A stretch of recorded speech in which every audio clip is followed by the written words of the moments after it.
그래서 추수할 일꾼이라는 제목으로 함께 말씀을 통해 은혜 나누기를 원합니다. 지난주에는 예수님께서 성천할 기약이 다가와서 예루살렘으로 가시는 그 길목 가운데 사람들이 예수님을 따르려고 하는 사람들도 있었고, 또 예수님이 친히 불러 따르라고 했던 그런 세 사람을 만난 일에 대해서 우리가 함께 살펴보았습니다. 그래서 나를 따르려면은 고난의 길을 걸어야 되고, 그리고 우선순위가 무엇인가를 분명히 구별할 줄 알아야 될 것이고, 버릴 것을 버려야 된다. 그 버림의 길이라는 것, 쟁기를 잡고 뒤를 돌아보는 자는 하나님 나라에 합당치 아니하다라는 것을 우리가 살펴보았습니다. 우리도 어쩌면은 하나님 나라를 기경하는 쟁기를 잡은 자다 우리는 생각해 볼 때, 어쩌면은 뒤를 돌아보지 말고 세상 일에 연연하지 말고 부름받은 자답게 오직 주님이 가라 하시는 그곳을 향하여, 비록 고난의 길이랄지라도 비록 세상 일에 다 만족하게 누리지 못한다 할지라도 우리 주님이 가라 하시는 그곳, 또한 제자로서의 그 사명의 길을 우리는 잘 가야 할 것을 참고해 보았습니다. 오늘은 주님께서 계속되는 말씀 가운데 추수한 일꾼에 대해서 말씀해 주십니다. 우리가 일꾼, 더 나아가서는 꾼 이야기하면은 좀 부정적으로 쓰여지는 그런 말이기도 하죠. 그러나 오늘 본문에서는 부정적인 말이 아니라 우리가 정치꾼, 장사꾼, 노론꾼, 꾼 하면은 상당히 좀 부정적인 의미가 있기도 합니다. 그러니 꾼이라고 하는 것은 좋게 해석하면은 어쩌면은 그 사람은 달인이라는 겁니다. 거기에 남다른 능력이 있는 사람이다. 그리고 전문인이다. 이런 의미로 긍정적으로 볼 수가 있습니다. 오늘 본문에서는 부정적인 의미가 아니라 긍정적인 의미에서 꾼을 이야기합니다. 일하는 일꾼. 그래서 우리가 상일꾼이다, 상머슴이다 이렇게 말하는 것처럼 정말 일 잘한다, 정말 일꾼이다, 긍정적인 모습에서 추수할 일꾼을 그렇게 말씀하고 있습니다. 그 일꾼은 정말로 생산적입니다. 오늘날에도 여러분들이 포도 농사를 해서 주변에 많은 인부들을 그렇게 불러와 가지고 일하게 하고 일하는 거 보면은 정말 일 잘하는 사람이 있다, 일 잘한다 이렇게 보고, 또 그렇게 다시 그 사람들을 나중에 또 그렇게 초빙하고 싶은 그런 마음들이 있기도 합니다. 어떤 사람들은 시간만 때우고 돌아가려고 하는 그런 사람들 없잖아 있기도 한데, 정말 일 잘한다, 일꾼이다 이렇게 말하는 것처럼 과연 우리는 나는 하나님의 나라의 포도원에서 우리 주님이 보실 때 나를 보고 정말로 참 일꾼이다, 일 잘한다 그렇게 보고 계실까? 아니면은 저 사람은 일당만 받으려고 시간만 채우고 눈치만 보고 있는가? 해 넘어가길 바라고 시기만 보고 있는가? 우리가 사람들을 보면서 그런 것처럼 그러니까 주님은 나를 보시면서 추수할 추수밭에 놓여진 하나의 일꾼으로서 내 인생 여정을 바라보시는 우리 주님은 무슨 일꾼이라고 말씀하시겠는가라고 하는 것을 우리는 되짚어 보십시다.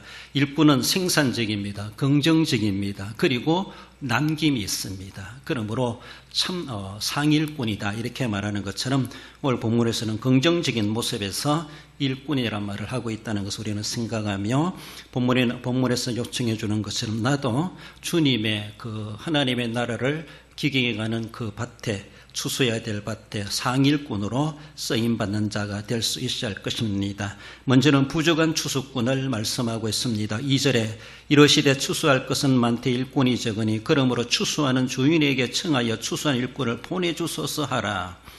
예수님의 복음사역이 주로 갈릴리 지역에서 집중된 바 우리는 잘 알고 있습니다. 그래서 예수님도 간혹 이방 땅까지라도 찾아다니시면서 복음을 전하기도 하셨습니다마는, 예수님도 인간의 몸을 입고 살아가시는 그런 모습에서 지리적으로나 인간적으로 한계가 있습니다. 어쩌면 저 동네도 가봐야 되는데 못 가기도 하시는 그런 아쉬움이 있는 그런 동네도 없잖아 있었을 것이다 라고 하는 것을 볼 수가 있죠.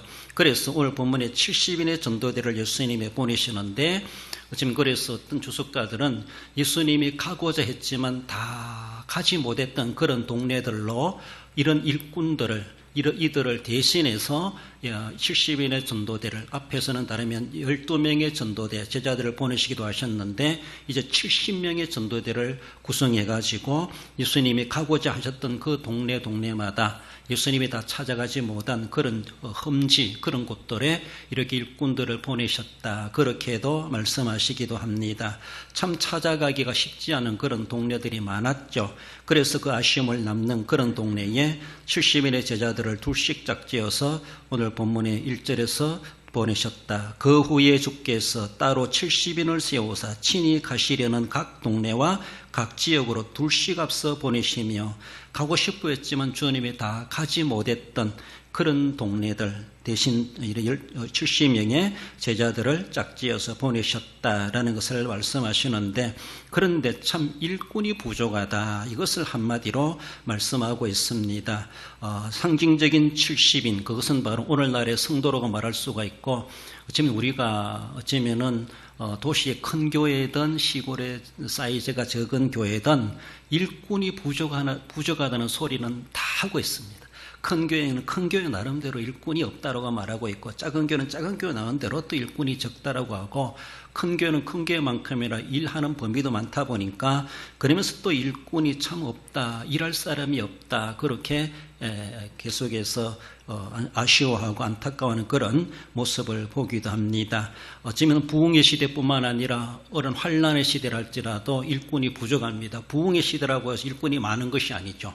창조적 소수라고 정말로 남다르게 거기에 1인 2역 3역 하는 그런 일꾼들이 없잖아 있기도 합니다. 어떤 사람들은 그저 왔다가 인원만 채우고 돌아가는 사람이 있는가 하면은 그러나 교회 와가지고 정말로 진종일 이 일도 저 일도 하루 종일 역할을 해가는 그런 모습들. 옛날에 주일학교 교사들 바라보면은 아침 일찍 주일학교 교사해야 되지요. 또 찬양도 해야 되지요. 또 본예배 드려야 되지요. 또 주방에 가서 일해야 되지요. 또 오후 예배 또 준비해야 되죠. 온갖 처음부터 끝까지 피곤할 정도로 그런 역할을 다 하는 사람이 있어요. 그런 어떤 사람은 예배 시간 딱 종치만 왔다가 예배 마치면 빨리 나가버리는 자기 예배만 드리고 가는 그런 사람들도 없잖아 있는데 오늘 본문에서 그러다 보니까 일꾼이 부족하다. 일꾼이 부족하다. 그것을 예수님 시대나 지금 이 시대나 지금 예수님 오시는 그 시대까지 이것은 늘 기도 제목이 아니겠나 그렇게 말할 수가 있습니다. 그래서 주님께서는 일꾼을 위해서 기도하라 그렇게 말씀하십니다. 추수한 일꾼을 보내주소서 하라 2절에 그렇게 말씀하죠. 진짜로 일할 일꾼들이 부족하다는 겁니다.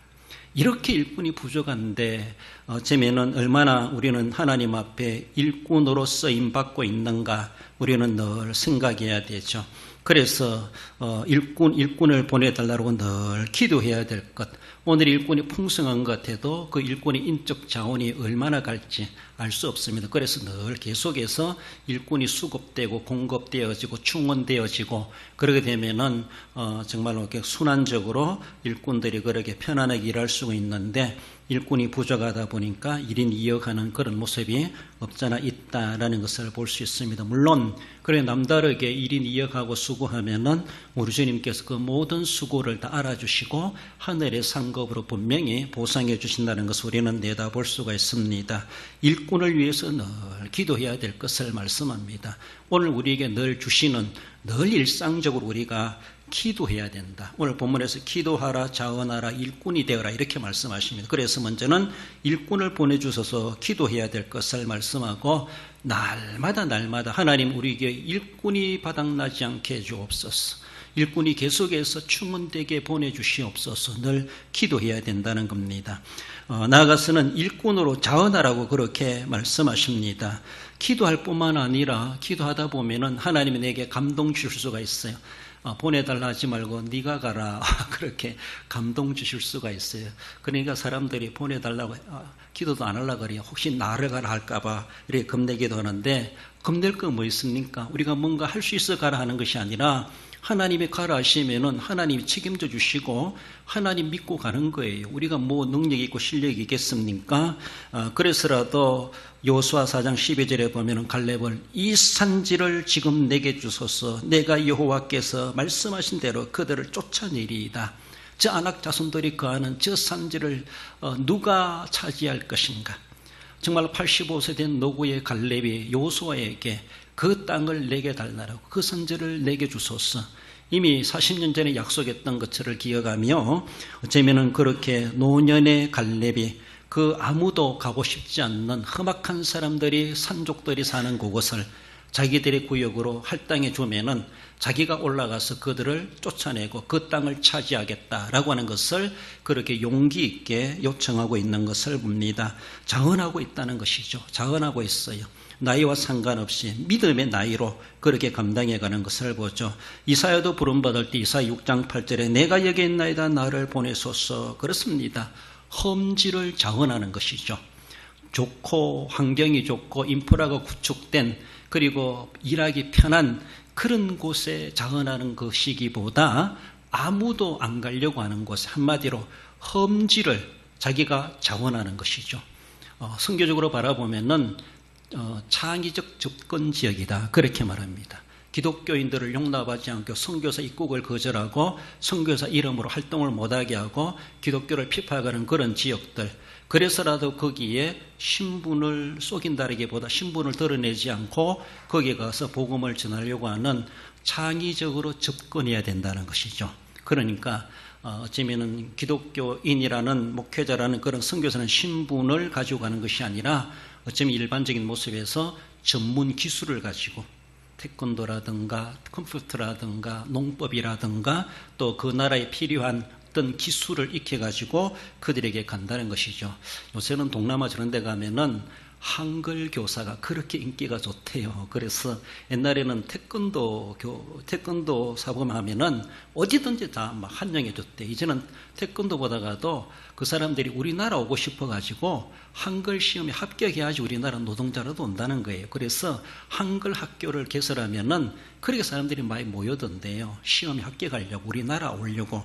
그런 모습에서 그것을 전문 직업을 앞세우고, 그리고 우리의 목적은 사실은 그들이 기술을 알려주는 것이 주 목적이 아니라 기술을 알려주면서도 한글을 가르쳐주면서도 그들에게 복음을 심어주려고 하는, 복음을 주려고 하는 하나의 그것을 방패막으로 내세우는 것이죠. 그렇습니다. 우리의 진짜의 본질은 복음을 위해서 한글 학교를 개설하고 태권도 학원을 하고 또 그들에게 농업 기술을 알려주고 이런 모습을 전문인으로 그렇게 가는 것을 볼 수가 있죠. 일꾼을 자원해야 된다는 것이죠. 이런 일꾼을 하나님은 오늘도 찾고 계시다는 겁니다. 내가 누구를 보낼고 누가 저 산지에 올라가서 저 산지를 차지할 것인가. 갈렙은 자언하지 않습니까? 이사야는 나를 보내주소서라고 그렇게 자언하지 않습니까? 아무도 가고 싶지 않은 그런 곳이지만은 그렇게 정말로 일꾼을 위해서 심도 있게 기도해온 사람이라면은 하나님이 네가 가라 감동 주시는 것을 외면할 수가 없어요. 외면할 수가 없어요. 그러나 갔을 때 분명히 하나님은 감당하도록 능력도 주신다는 것을 우리는 생각합니다.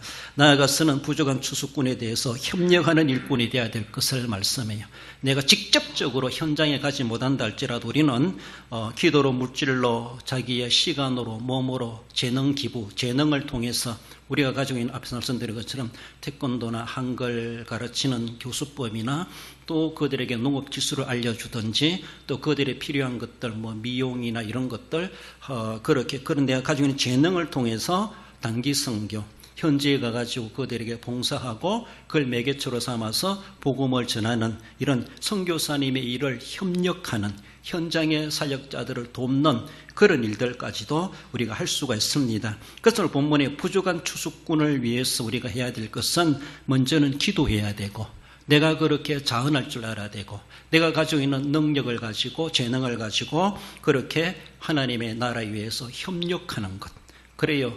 없으면은 뭐 기도라도 해야 되고 돈으로라도 해야 되고 시간으로라도 가서 동참해 주는 것, 가서 몸으로라도 노동해 주는 것, 이런 것들 얼마든지 필요하다라는 겁니다. 디모데후서 2장 15절에 보면은 부끄러울 것이 없는 일꾼으로 인정된 자로 자신을 하나님 앞에 드리기를 힘쓰라. 하나님 앞에 드리기를 힘쓰라. 개척교회든 미자립교회든 시골교회든 도시교회든 크고 작은 교회든 일꾼이 다 필요합니다. 오늘날에 죄송해요. 야가 빠진 그리스도인들은 작은 교회 안 간다는 거예요. 그가 아마 할 일이 많대요. 헌금도 많이 해야 되고 시간도 많이 들여야 되고 이것저것 맡겨놓으니까 개인 사생활에 침해당한다는 거예요. 속된 말로 야가 빠진 사람들이에요. 그러니까 그저 기독교인으로 그냥 교회 세상 말로 왔다 갔다 이 정도로만 하고 싶다는 것이죠. 더 깊이 가냐고 싶지 않다는 것이죠. 그렇습니다. 그래도 믿어 천국은 가고 싶은지 믿음은 버릴 수 없지만 그러나 섬기는 것에 대해서는 자기 입맛대로 자기 소견대로 자기가 여유 나는 시간을 통해서 여유 언제 나겠습니까? 그렇잖아요. 할 때 하는 거예요. 바쁠 때 농번기 때 하는 것이 진짜 하는 거예요. 시간 내주고 여유 있고 건강하고 돈 있고 그때 하겠지요. 그때도 못합니다. 지금 못하면은. 그렇습니다. 궁핍할 때, 건강하지 않을 때, 분주하고 힘들 때, 직장생활 또 살아가면서 바쁠 일때에 주님의 일도 할 수 있는 거예요. 그때 하나님 일꾼을 필요로 하는 거예요. 진짜 필요로 할 때는 세상 일에 막 빠져가지고 자기 먹고 사는 일에 정력 다 낭비해버리고 하나님이 쓰시려고 했을 때는 쓸만한 일꾼들이 보이지 않는 이것이 도시교회나 시골교회나 큰 교회나 작은 교회나 다 마찬가지라는 것이죠. 그러니까 어쩌면은 하나님이 오늘도 사명을 주시고 사명을 우리에게 맡겨주심에 대해서 그것을 회피하는 그 자체가 우리 하나님을 거절하는 거나 다를 바가 없고 자기 입맛대로 믿겠다라고 하는 그런 모습이 정말 하나님 앞에 범죄 행위가 아니겠는가 우리는 생각해야 돼요. 그러면서도 다급할 때 아이고 하나님 용서해달라 그러고 내 기도 응답해달라 그러고 하나님은 우리를 위해서 대기하고 계신 하나님이십니까? 평소에는 하나님을 알아본 적도 없고 하나님 앞에 숨기지도 않으면서 자기가 필요할 때는 하나님 앞에 울고불고 그리고 기도해달라 그러고 기도해 줘야 되겠죠. 그래야지만 진짜로 주님이 오늘도 필요로 하실 때 나는 얼마나 그 기도하고 있고 자언하고 있고 또 그 거룩한 일에 내가 협력하고 있는가라고 하는 것을 우리는 생각해 봐야 돼요. 우리 주님께서는 70명의 전도대를 조직에 보내시면서 일꾼을 보내달라고 기도해라. 이것은 늘 기도해야 된다. 예수님 시대부터 주님 오시는 그날까지 지상교회가 늘 일꾼을 필요로 하고 있고 늘 우리가 기도해야 될 빠짐없는 기도 제목이고 그러면서 기도하는 자라면은 하나님의 성령께서 내 감동 주시는 대로 내가 할 수 있는 능력대로 하나님 앞에 물질로든 손길로든 내 재능으로든 내가 할 수 있는 그런 범위에서 얼마든지 자은하는 심령으로 갈렙 마음으로 정말로 이사야의 심령 가지고 하나님의 일에 적극적으로 좀 더 긍정적으로 자언하여서 협력해가는 그런 우리의 자세가 되어야 될 것을 말씀하십니다. 정말로 내가 필요할 때 너가 있었구나라고 하며 우리 주님이 얼마나 참 보배로운 일꾼으로 여기시겠습니까? 뭔가 필요했을 때 참 그게 적당한 일꾼이 나타났을 때는 정말로 귀합니다. 그렇잖아요. 하나님이 이때 일리는 일꾼을 보내주시는구나 라고 하면서 정말 하나님의 놀라우신 섭리하심 우리는 경험해 볼 수가 있어요. 어떤 분의 기도 제목에 대해서 내가 이렇게 자언함으로 인해서 하나님이 나를 써주심에 대해서 어떤 분의 기도의 응답의 대상으로 내가 등장된다라면 얼마나 귀하겠습니까? 지금도 어느 교회든지 일꾼이 부족하다, 일꾼을 보내주셔서 기도하고 있다는 것을 늘 기억하며 내가 진짜 기도할 수 있어야 되고 그리고 자언할 수 있어야 되고 그 일의 일꾼으로 협력하는 자가 되어야 될 것을 말씀하십니다. 나아가서 추수한 일꾼은 전해야 될 진리의 말씀이라고 하는 것을 말씀합니다. 9절에 또 말하기를 하나님의 나라가 너에게 가까이 왔다 하라. 예수님 당대의 주된 메시지가 바로 천국이 가까웠느니라. 세례요한도 그렇게 전했고 예수님도 전하고 아마 제자들에게도 주된 메시지가 이런 말씀이다라고 말할 수가 있죠. 오늘 이 시대에 와서 우리가 전해야 될 말씀은 좀 더 구체적으로 예수님의 구속사에 관련된 그런 예수님을 믿어야 구원받는다는 그런 핵심 내용이겠지만은 당시에 중요하게 전해야 될 메시지가 하나님 나라가 가까이 왔다. 이것이 아주 핵심적인 엑기스적인 전해야 될 복음이 아니었나라고 볼 수가 있습니다. 70인의 전도대를 파송하시면서 우리 예수님은 이전에 12명의 제자들을 파송하실 때 권세를 주셨던 것처럼 70명의 제자들에게도 동일한 권세를 주셨다. 그렇게 말씀합니다. 9절 말씀에 그 집에 들어가서 병자가 있으면은 안수하여 고쳐주라고 말씀하시는 거 보면은 귀신을 쫓는 권세이나 병을 고치는 능력이나 이런 것들 하나님 이미 70명의 전도대에도 예수님께서 이미 그들에게 그런 은사를 부여하시고 그리고 가라고 보내셨다, 이렇게 볼 수가 있습니다. 그러므로 모든 일에 대해서 세상적인 염려를 다 내려놓고 전적 하나님만을 의지하여 현장에 나아가도록 그렇게 말씀하십니다. 하나님 앞에 보냄받은 전도단으로서, 전도대원으로서 세상 것들을 그렇게 구비하고 준비하고 염려하지 말고 무엇을 입을까, 무엇을 또 먹을까, 어디에서 잘까, 의식주 걱정하지 말라라는 것이죠. 그리고 어쩌면은 우리가 그렇게 또 간다라면요, 현장에 가면 우리가 집단하면 고생이다 말하는 것처럼 자원에서 고생길에 들어서는 겁니다. 집에서 자는 만큼 안락한 침대가 아닐 수가 있어요. 집에서 먹는 만큼 호화로운 그런 밥상이 아닐 수가 있어요. 때를 걸릴 수가 있습니다. 목마를 수 있습니다. 배고플 수 있습니다. 내가 원하는 음식을 진미를 먹을 수 없을 겁니다. 현지 음식을 먹어야 되고 그들과 함께 동거해야 되는 그런 환경들이 있기도 합니다. 이런 것도 우리는 각오해야 되죠. 전도대원으로 나간다면은. 그래서 안 나갔을 땐 몰라도 일단 그렇게 부름받아 보냄을 받았다면은 현장의 현지인들의 문화와 함께 동참하고 그들이 먹는 대로, 그들이 자는 대로, 그들이 사는 대로, 그들이 입는 대로 그것이 우리 함께 동참해 가야 되는데, 거기 가서도 우리 한국에서 먹고 살고 자는 것처럼 다 환경이 구비되기를 바란다는 것은 있을 수가 없다는 겁니다. 그것을 오늘 주님은 그렇게 말씀하시는데 유의사항을 말씀하십니다. 먼저는 여분을 가지지 말 것, 그렇게 말씀하십니다. 좀 더 챙기는 것이죠. 저도 어디 가면 꼭 습관이 뭔가 하면은 어느 교회 임직식을 가도 꼭 이 예배 순서지를 2장은 받아옵니다. 이상하게 그래요. 한 장은 너무 아까워요. 그래서 꼭 2장 이상, 물론 또 거기서 많이 남으니까 가져가도 상관없잖아요. 모두가 다 2장 이상 가져가면 모자랄 거예요. 그러나 저는 어디 가든지 꼭 2장 이상을 가지고 와요. 그래서 저도 보기도 하고 가져와봤자 별 쓸모도 없기도 한데, 그런 자꾸 뭔가 더 여분을 가지려고 싶은 그런 마음들이 우리에게 다 있습니다. 이거 가서 옷 입고 베리면 어떡하지? 다른 갈아입을 옷이 있어야 되는데 내가 가지고 가는 이 음식 다 먹으면 어떡하지? 더 막 챙기고 싶은 거예요. 막 남모르게 또 속된 말로 꼽을 쳐놓고 싶은 거예요. 전도하다가 자신의 그런 모습에 대해서 어떤 사람은 음식이라든지 옷이라든지 잠자리라든지 이런 것이 불편하다 보니까 자기 나름대로 그걸 막 집에서 막 주섬주섬 챙기는 거죠. 이런 것들, 여분을 가지지 말라, 그것을 말씀합니다. 단벌로 가라는 것이죠.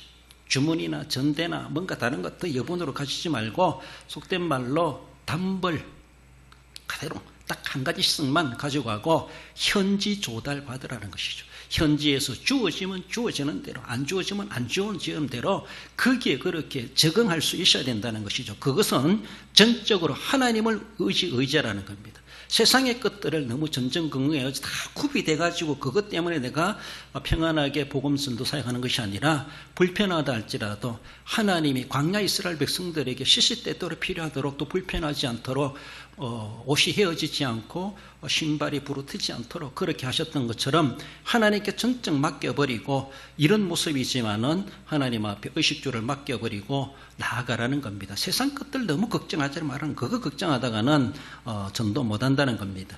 나아가서는 또한 거리에서 인사도 하지 말라, 그렇게 말씀하십니다. 이것은 시간 전략하라는 것이죠. 사람들 만나가지고 복음 전하는 것보다 인사하고 세상 이야기하고 이러다 이럴 그런 여유가 없다라는 겁니다. 복음 전파의 긴급성에 대해서 그렇게 말씀하십니다. 지금 너희들의 목적은 복음 전하러 가는 것이지 사람들이 교자로 나가고 인간관계 맺고 세상 이야기 나누고 안부 묻고 그런 것이 아니라는 것이죠.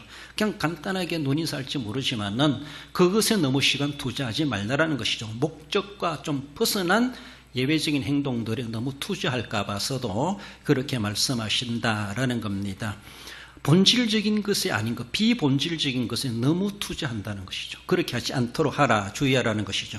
나아가서는 평안을 기원하라. 어느 집에 들어가든지 간에 그 집이 어떤 집이든지, 복음을 받을 집이든지 안 받을 집이든지 우리는 일단은 그들에게 축복해 주는 하나님의 평강이 그 집에 임하기를 우리는 개인적이든 집안적이든 그것을 기원할 수 있어야 된다. 나아가서는 합당한 대접을 거절하지 말라. 그들이 주는 대로 먹고 마시고 사양할 필요 없고 양보할 필요 없고 또 너무 욕심낼 필요 없지만은 주면 주는 대로 안 주면 안 주는 대로 또 주는 것을 굳이 사양할 필요도 없고 염치불구하고서라도 받아 먹는 것도 하나의 작은 권리이기도 하고 그런 모습 속에서 그들과 더 유대관계가 친밀해질 수도 있다라는 겁니다. 병자가 있으면은 고쳐주라, 위에서 기도해주라 그렇게 말씀하죠. 9절에서.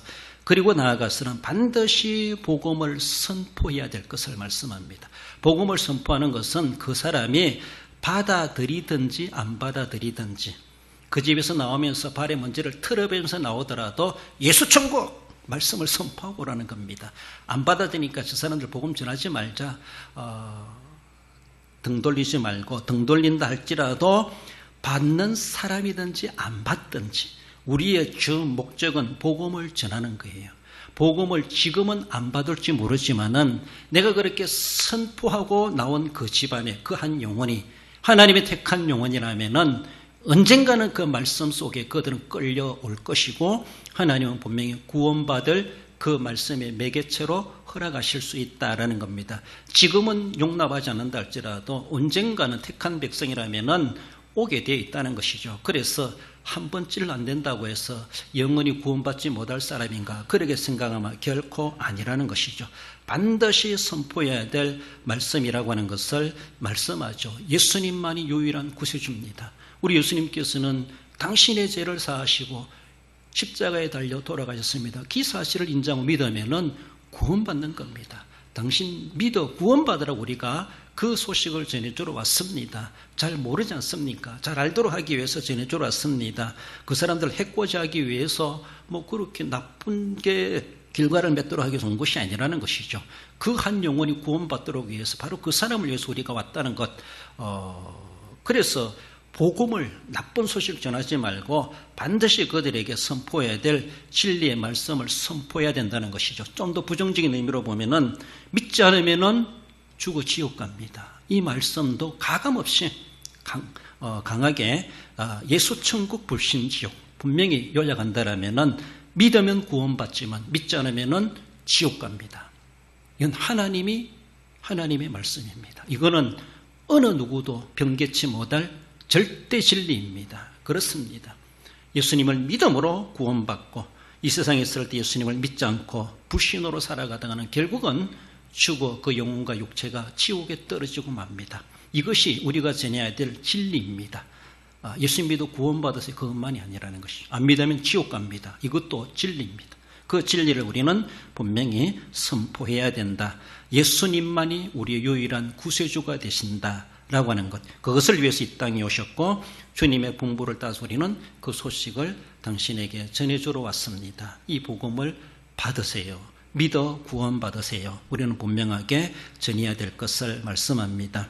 그 부자에게도 선포할 말씀이다라는 겁니다.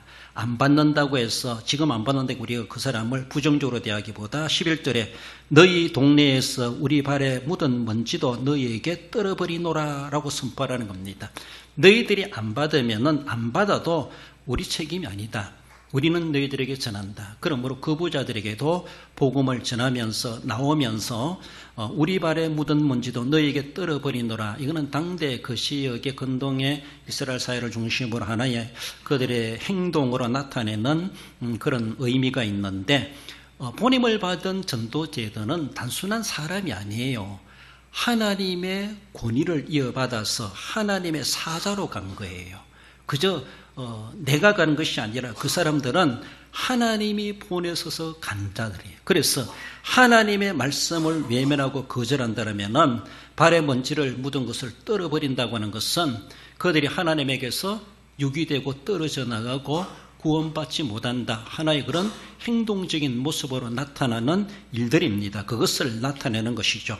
우리에게는 책임이 없다. 우리는 전환자로서의 책임이 있다. 그러므로 받지 않으면은 이 우리의 발에서 먼지가 떨어져 나가는 것처럼 너희들은 하나님 앞에 떨어져 나가고 버림을 받는다. 그 책임은 우리에게 있는 것이 아니라 당신들에게 있다. 받지 않은 당신에게 있다. 이것을 의미해 주고 있습니다. 그래서 위임받은 권위자로서 하나님의 말씀을 대신하는 것이라는 소리는 늘 기억하며 우리가 하고 싶어하는 것이 아니라 내가 하나님의 보내심을 받은 자이다.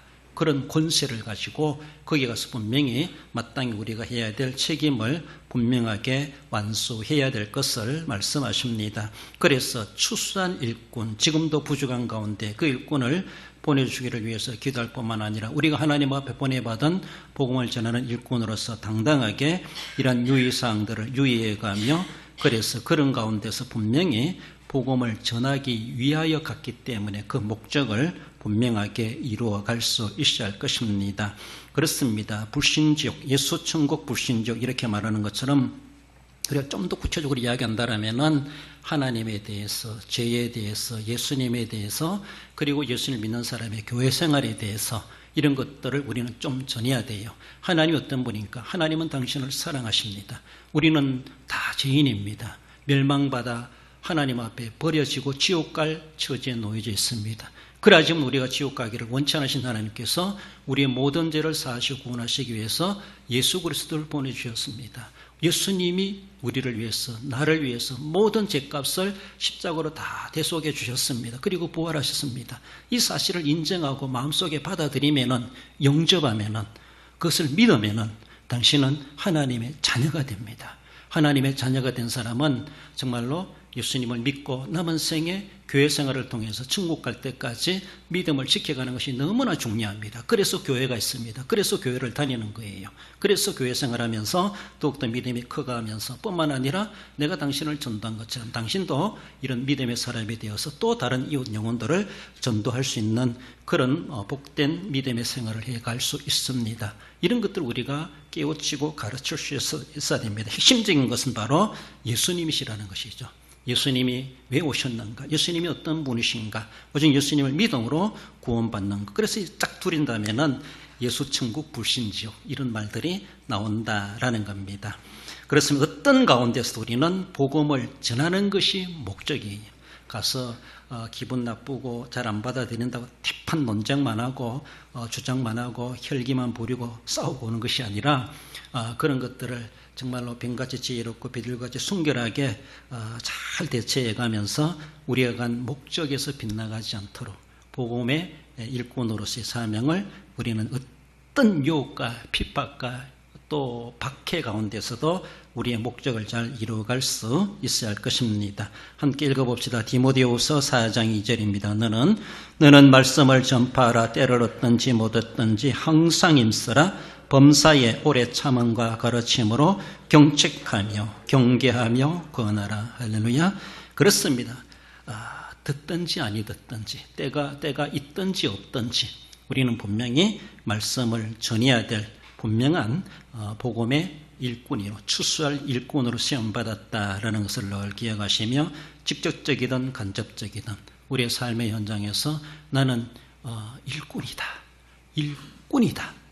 라고 하는 것을 늘 기억하시며 우리가 진정으로 상일꾼으로서의 복음을 위해서 귀중하게 헌신해 가시고 쓰임 받으시 합당한 우리의 모습이 되어야 할 것입니다. 결론적으로 읽어봅시다. 하나님 나라의 일꾼이 늘 필요로 함을 알고 합당한 일꾼 보내주시기를 기도하며 능력대로 진리를 선포할 일꾼으로 헌신하여 많은 추수로 그리스도 예수의 사역에 쓰임받는 성도가 됩니다. 그렇습니다. 일꾼을 보내주시기를 늘 기도하시고 그리고 감동 주시는 대로 자원하시고 하나님이 주시는 능력대로 귀하게 협력하셔서 주님의 나라 위에서 귀중하게 들어쓰임 받으시고 주님의 위로와 하늘의 상급을 차지하기 합당한 우리 모든 성도 여러분들 되시기를 주님의 이름으로 축원드립니다.